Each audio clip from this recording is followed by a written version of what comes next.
एक बार की बात है, एक घर के रसोई में दो गौरैया ने घोंसला बनाया था और मादा गौरैया ने अंडे दिए थे। वो दोनों गौरैया वहाँ बहुत सालों से रहते थे। वो हम लोगों से इतना हिल मिल गई थी कि थाली में से खाना लेकर उड़ जाती थी और वो हर बार वहीं अंडे देते थे।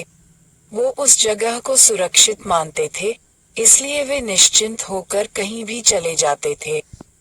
एक बार वे दाना चुगने बहुत दूर चले गए। उन्हें आने में देर हो गई। इतने में वहां एक चूहा आ गया। उसने घोंसला गिरा दिया। अंडा जमीन पर गिरकर बिखर गया।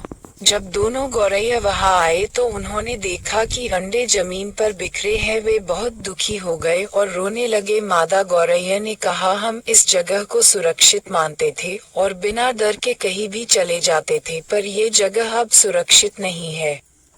नर गौरैया ने कहा, पहले कभी ऐसा नहीं हुआ। इतने सालों से हम यहाँ हैं, कभी कोई नुकसान नहीं हुआ।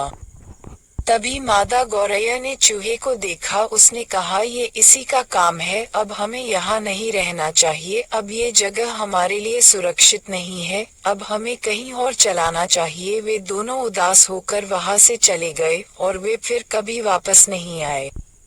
हम अब भी उनका इंतजार करते हैं।